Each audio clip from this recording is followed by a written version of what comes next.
All right, what's next? We got Anui. What's more likely, John? Avengers versus Justice League movie collab or Marvel and Sony merging? All right. So, I mean, we often get asked, ever since I was doing the movie blog, get asked questions. When are they going to do the Marvel DC crossover? Never. Anyway. Look, there are advantages, though, and disadvantages. I mean, listen, there's the likelihood of a Marvel DC crossover has never been higher than it is today because James Gunn is now running DC. James Gunn and Kevin Feige are extremely tight. Actually, Gunn even said when he officially accepted the job, the very first call he said he made was to Kevin and told Kevin, and they're tight. And so therefore, I don't think the chances of a Marvel DC crossover have ever been better than they are today. Now you look at Marvel and Sony. They are already kind of crossovering in a way. I mean, granted, we didn't get Craven on the Chairening. There was no Craven on Chairwatch. There was no Madam Web on Chairwatch. There was no Morbius on Chairwatch. But you know what? We did have Tom Hardy pop up at the end of the thing. We did have Venom looking at his TV screen and seeing Tom Holland. They've already kind of done it. And therefore, I think the door is closed, but the doorway's there, right? They've already used it a little bit. So I'm going to say it is much more likely that we see not, and by the way, unlike the last one where we said, I think both are going to happen at Comic-Con. I don't think either of these are happening, but which one is more likely?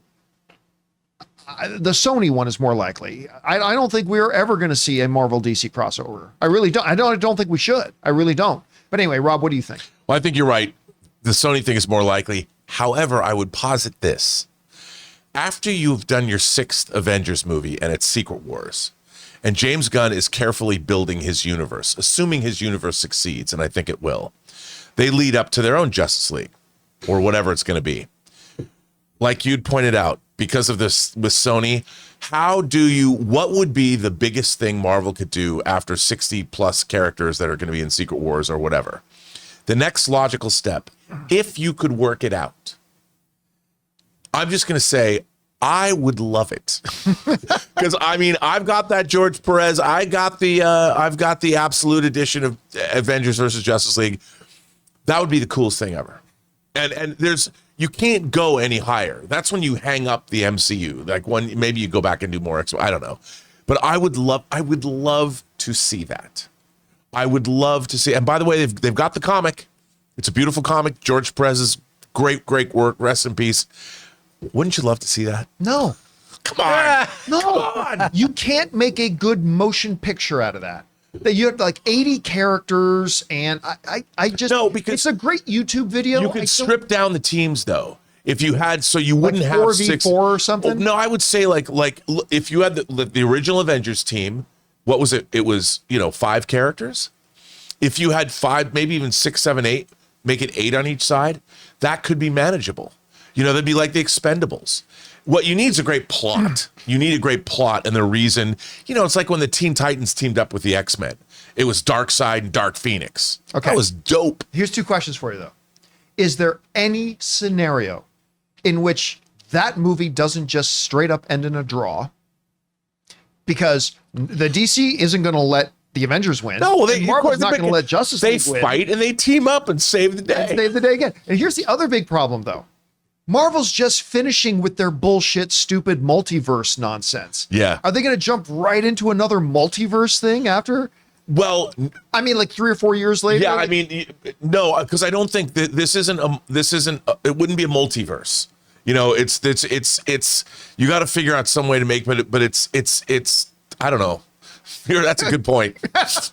Just like, but you could have, if you're going to make 2 Avengers movies back to back. Maybe the first event, you'd have to make 2, you'd have to make a great Justice League movie and a great Avengers movie, and then there's got to be some good reason why they come together. You know what? Okay. So you do the Avengers movie, and then in a post-credit scene, this character shows up.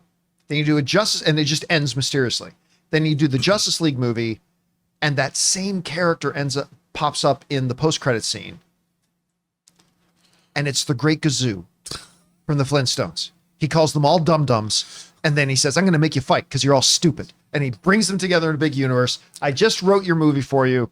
The Great Kazoo is going to bring them all together. We want to take a second to thank a sponsor of today's video, Stitch Fix. Guys, you know I love movies, but you also know I have absolutely no fashion sense, and I absolutely hate shopping for my clothes. But thankfully, I have found a better way. Stitch Fix online personal styling makes it easy. With Stitch Fix, I get a stylist who understands my style, size, and budget, and they do all the shopping for me. Because look, shopping and figuring out style can be overwhelming, especially for somebody like me. When it comes to getting dressed, I don't even know where to start, to be honest. That's why I love having a Stitch Fix stylist. They really know what works for me. I get pieces that make me look great, and it's a real confidence boost. You just give your stylist your size, style, and budget preferences. You get to order boxes when you want and how you want, no subscription required. They send you personalized pieces, and the fit is always on point. No stores, no crowds, no stress. Just personalized looks that you will love. So guys, make style easy. Get started today at stitchfix.com/Campea.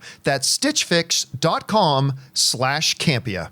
Hey guys, thanks so much for watching this video. Make sure you like the video, leave a comment, and subscribe to our channel. And don't forget, we have a daily podcast called the John Campea Show podcast, available on Apple Podcasts, Spotify, or your favorite podcasting app of choice. Go and subscribe to it today so it'll be there when you need it.